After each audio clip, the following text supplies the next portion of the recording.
Welcome to this edition of Labor Vision. I'm Bob Delaney, Executive Director of the Institute for Labor Studies and Research. Labor Vision, a production of the Institute, focuses on topics of importance to working Rhode Islanders. We hope you enjoy this edition.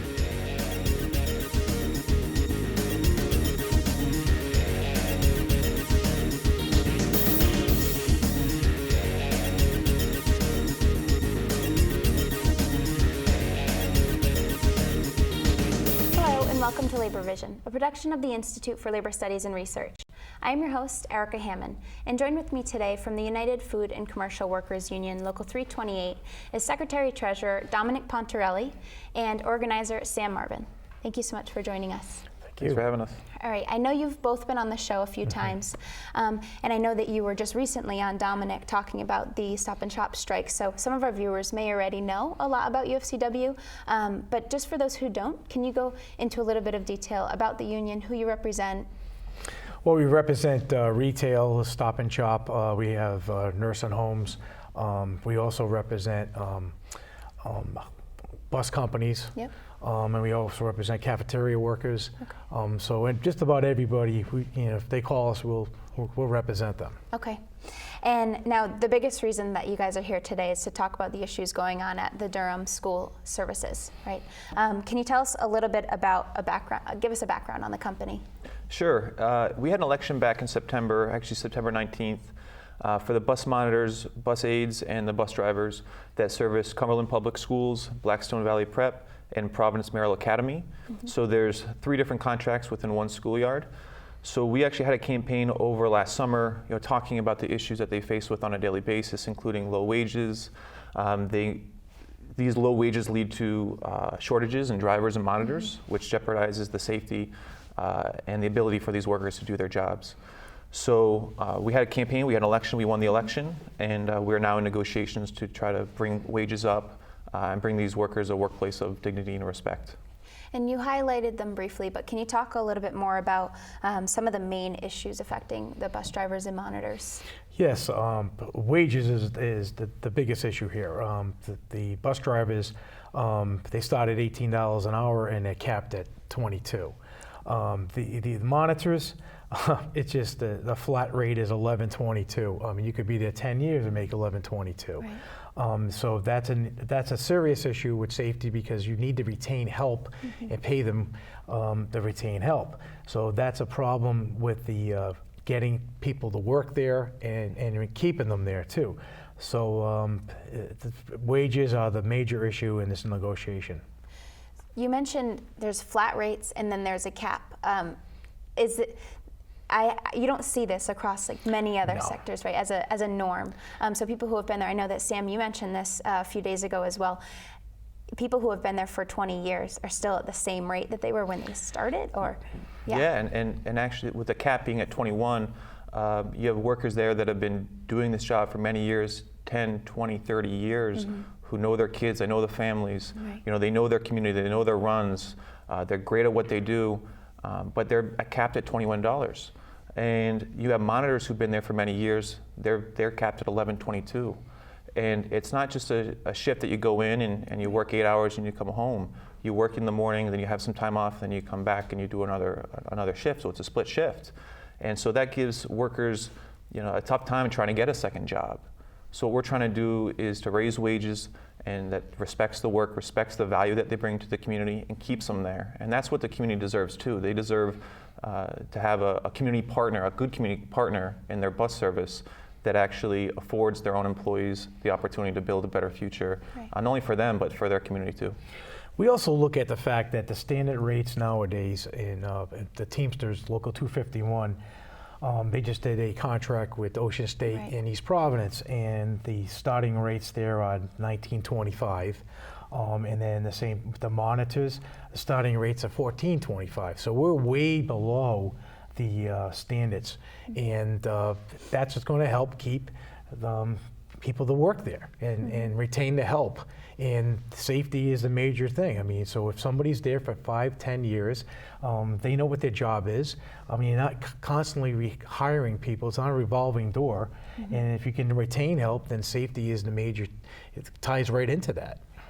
And these wage issues they're issues in and of themselves, but if the minimum wage changes, it's going to become a huge minimum wage issue as well, right? Because they'll be making under. Well, I mean, we understand that's going to go to $11.50 in Rhode Island. Right. So at $11.22, they're going to be made minimum wage workers.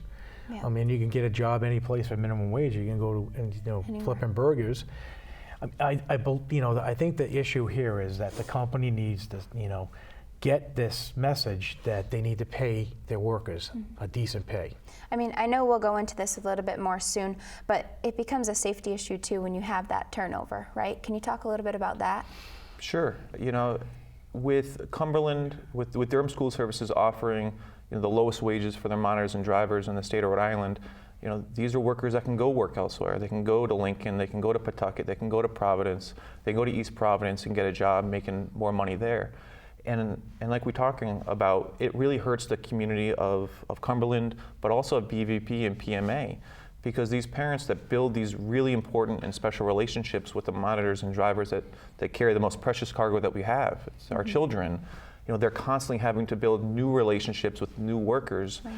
and that hurts service, that creates disruptions.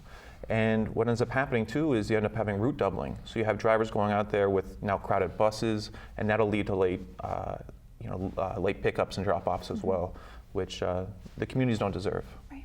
And are you finding that that's become an issue? Is late pickups and late drop-offs now? It absolutely is, and this is the responsibility of management.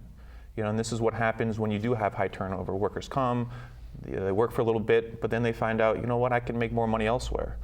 And we actually represent the bus drivers in Middleborough, Massachusetts, for a student, and they were just awarded the safest bus yard in the country because they're afforded a better life. They're afforded the opportunity to make a better wage, so they stay. So they know their roots, they know their families, they know the kids that they drive, and it's really important. That's what we're trying to do in Cumberland.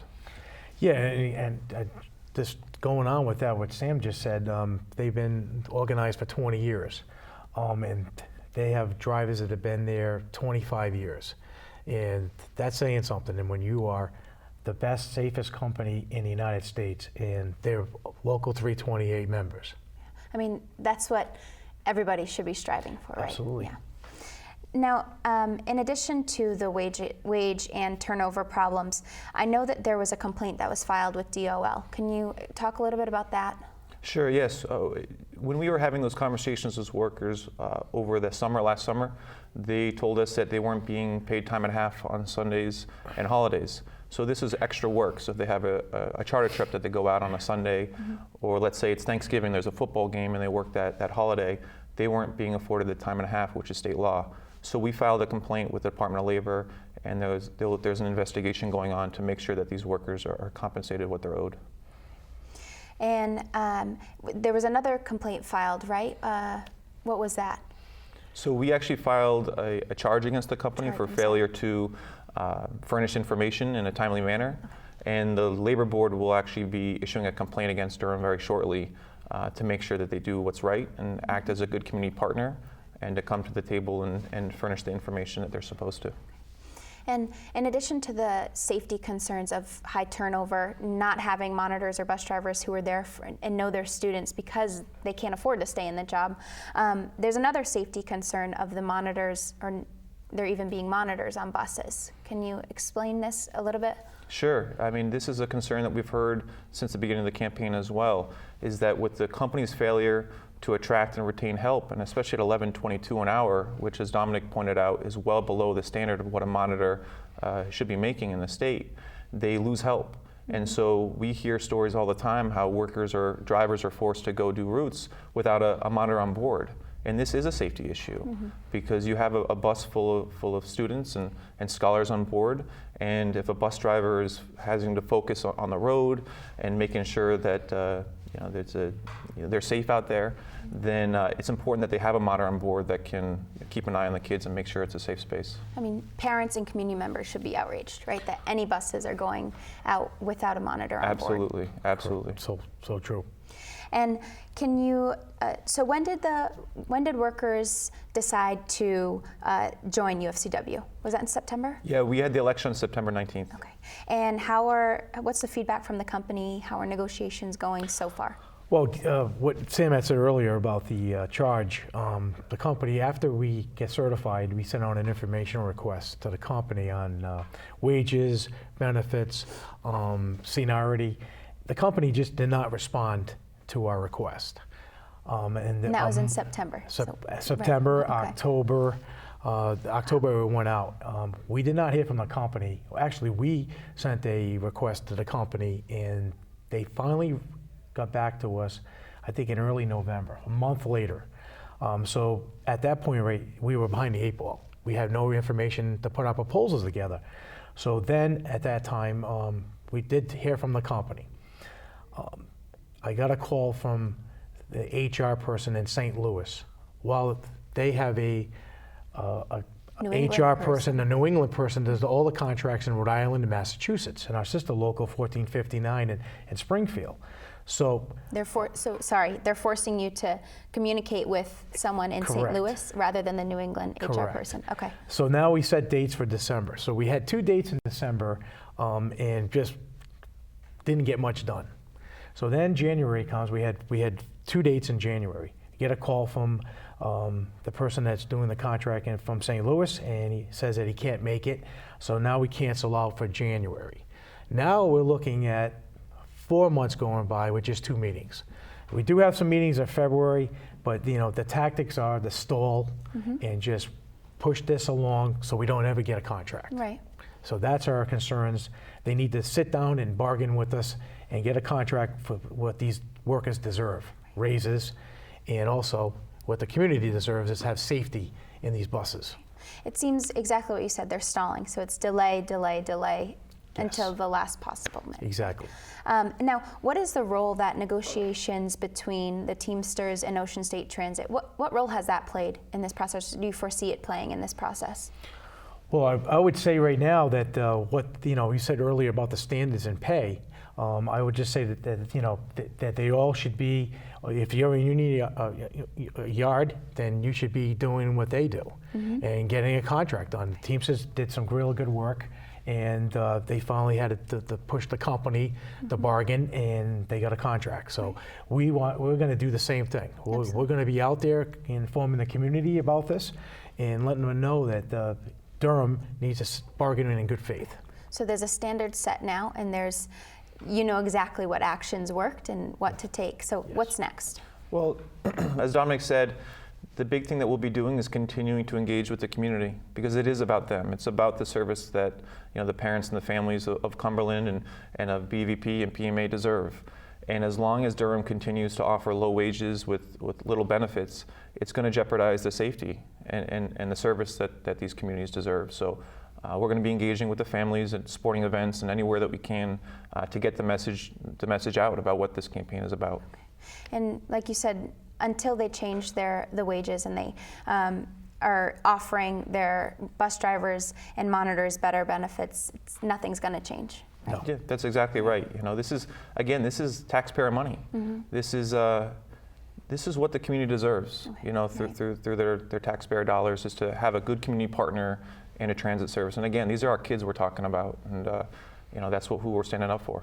And the community members who are watching now, our viewers, how can they get involved to stand up with the hardworking bus drivers and monitors right now? So Durham School Services is actually a subsidiary of a larger company, a worldwide company called National Express. So we're urging anybody to call them, and their number is 1-800-950-0485. That's their corporate number. And I think that the more that the community hears or reaches out to National Express to let them know that, hey, listen, we want a good community partner in Durham, hopefully that will get the company to come to the table and do the right thing. All right. Well, thank you guys both so much for being here, for talking about this issue. Anyone who's missed that number, we'll run it along the bottom as well. Great, thank you so much. For those of you watching at home, thank you so much for watching. You're watching Labor Vision. If you've missed any of this episode, check out our new website. It's www.laborvisionri.org. Thank you so much. Have a great night.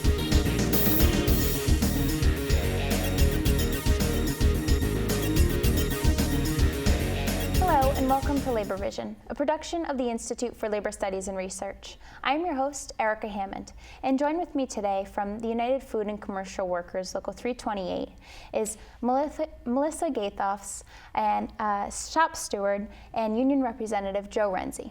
Thank you so much for joining us, both of you. Thank you for Thank you for having us. All right. So, Melissa, why don't you start us off by telling us a little bit about yourself? I know you're the shop steward, you're a UFCW member. How long have you been at the store you're at? At the store I've been there for almost 9 years, Okay. and I've been with Stop and Shop for 27 years. Wow. Okay. Yeah.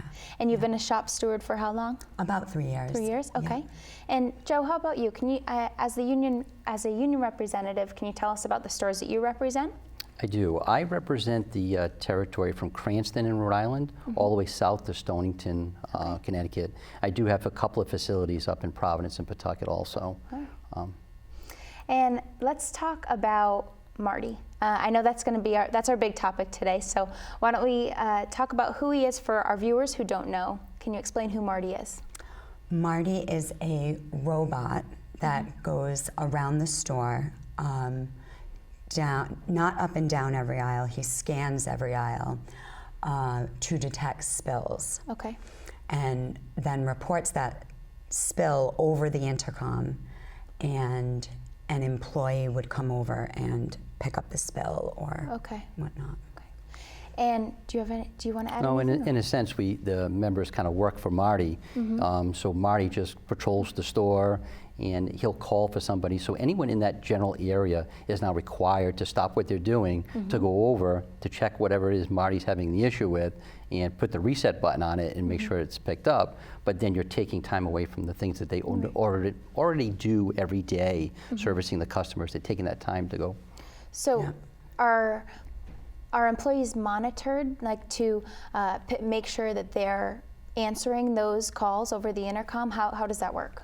Yes. Well, there's once the call is in, clean up in aisle 10, it waits like 30 seconds or something, and then it says it again, and it's documented if we don't get to it in a certain amount of time or someone get to it. Right.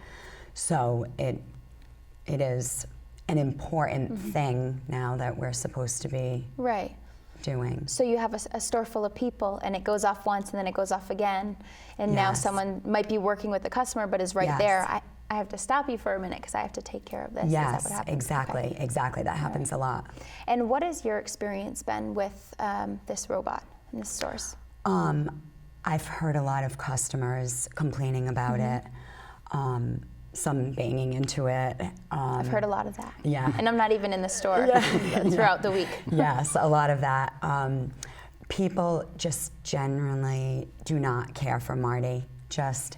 It's a nuisance to be going around the store, trying to navigate the store and navigate where Marty is, getting around it.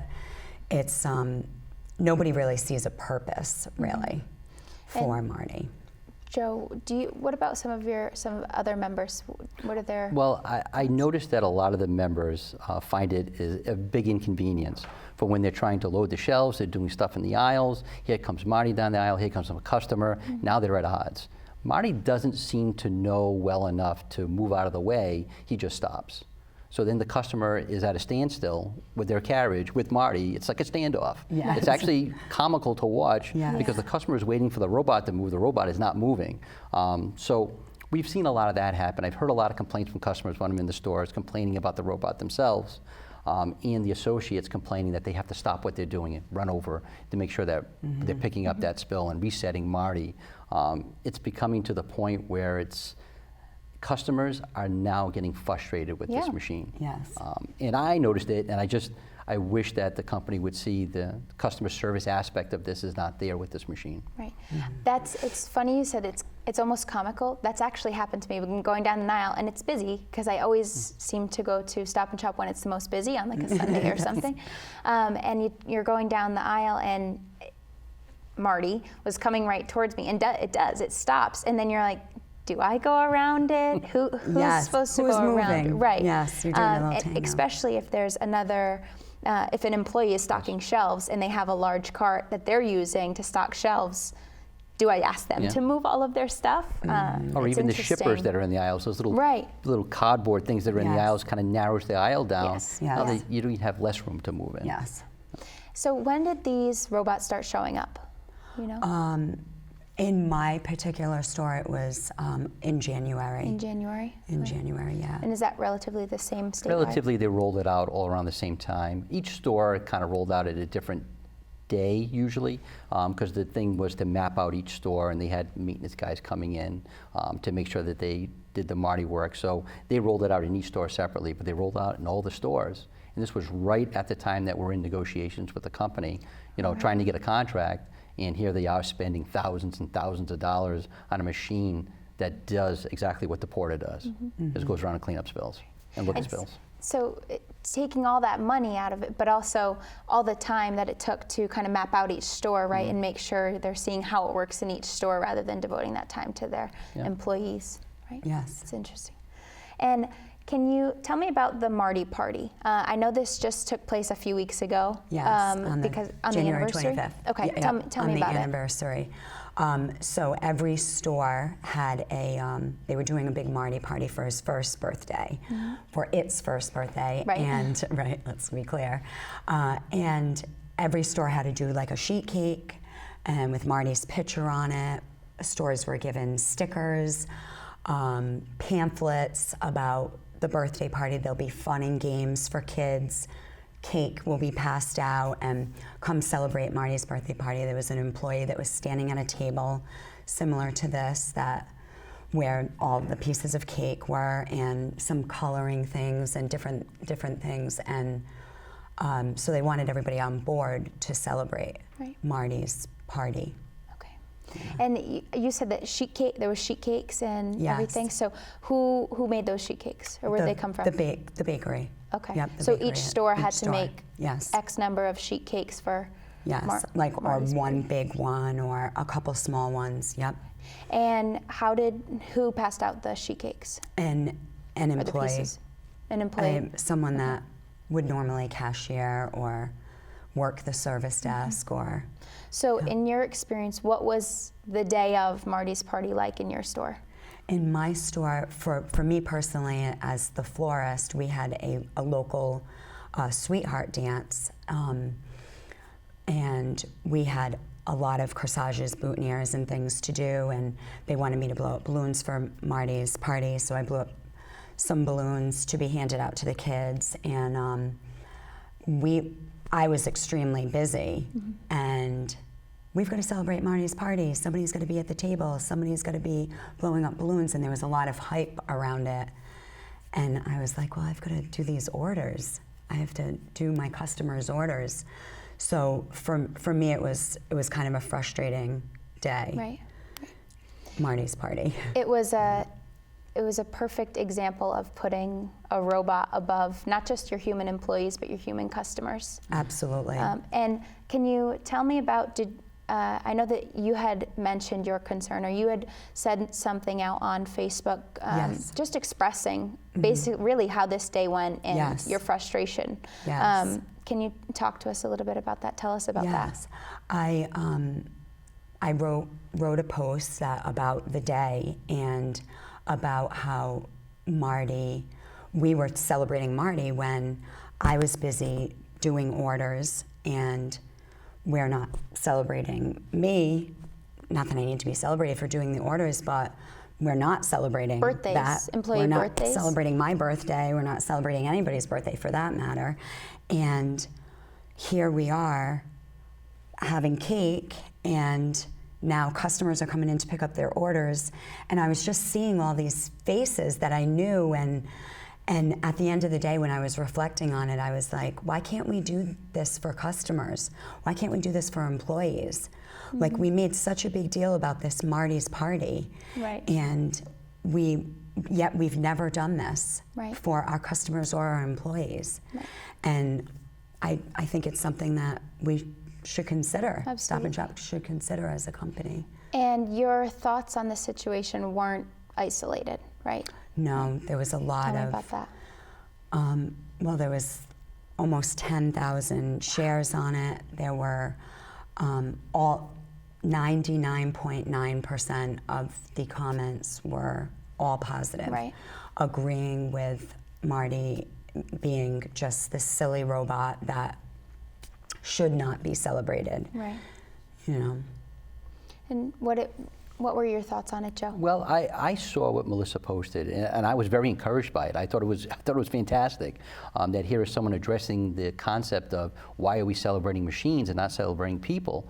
You know, we live in a world now where machines are taking over in some aspect. Automation is coming quickly. We've seen it everywhere, and yet we're not looking at how it affects people. Right. What is the effect on real people? And customer service doesn't come with a robot. It doesn't come with a machine. Customer service comes with a person addressing that customer, saying, "Hi, how are you? Can I help That's you? right. What can I do for you?" And here we are, you know, at this point, looking at someone working hard, trying to get stuff done, and while someone's sitting at a table cutting cake for a robot. And it's just, why aren't we not servicing the customers more? Why aren't we not putting people on cash registers to make sure they get in and get out quickly and Yes. efficiently? And I read the post, and I saw the comments, and the comments were unbelievably supportive of making sure that we encourage people, that we sit there and we embrace people and not embrace machines. Yeah. So I thought it was really nice to see that kind of feedback from people. I mean, it's understood that automation isn't going anywhere, Right. but neither are people. Right. And this is what started it. People started Right. this company. People, it's the people that bring the people back, not a robot. Right. And you had mentioned earlier that on a day like this, when you know your store is going to be busy, you especially will be busy with the dance in your town on that day. I remember getting corsages and Yes. stuff. When I was going through dances, it was always madness in the local Yes. Stop and Shop. Yes. But you mentioned that you had to have someone who was at the table passing out cakes. You had the folks in the bakery who had to be making all of these sheet cakes, and there was lines of people, or there was a shortage of cashiers. So Yes. it's not like there was extra people to do put on this. staff Right. for this big party that they were Right. supposed to be having to celebrate the robot. Right. It was using what we already had, which was Right. already slim. Right, already slimming out Yes. the resources. Yes. Yes, definitely. And I want to go back to a little bit of back to the customer service, and you mentioned the function of Marty. And just quickly before we wrap up, the customer service is a big thing in this situation. You have to be answering to the robot that's giving you work now that takes you away from the customers, and the company is now celebrating a robot and not its employees, who are the ones who are helping the customers every single day. Yes. It's infuriating. It's infuriating. That's right. That's exactly right. The problem I had that day wasn't actually about Marty cleaning up spills or detecting spills, I should say. It was more about, okay, now we have to take it a step further and celebrate a birthday. Right. For it, Right. that's just Yeah, absurd. It's a slap in the face, too. Yes, that's Right. exactly how it felt. All right. Well, we're not done with this conversation. I think it would be really great for any of our viewers to check out what you had to say, because I think it was really incredible how you stood up to the company, really, and just expressed the frustration. You guys deserve the same exact recognition, far more than this robot is getting. Yes, so thank you. I definitely applaud you for doing that. Thank you very much. And I want to thank you both so much for being on Labor Vision. Thank you. All right. Thank you. Thanks for having us. Anyone who is just tuning in to this episode, we are talking about what's going on at your local Stop and Shops. Make sure you check out the UFCW page if you're not familiar with their members or the incredible work that they're doing. Thank you so much for watching Labor Vision. I'm your host, Erica Hammond. Have a great night. Thank you for joining us for this edition of Labor Vision. We appreciate your input and encourage your comments. Labor Vision can be seen on this channel 3 times each week: Tuesday at 7 p.m., Thursday at 8 p.m., and Saturday at 5 p.m.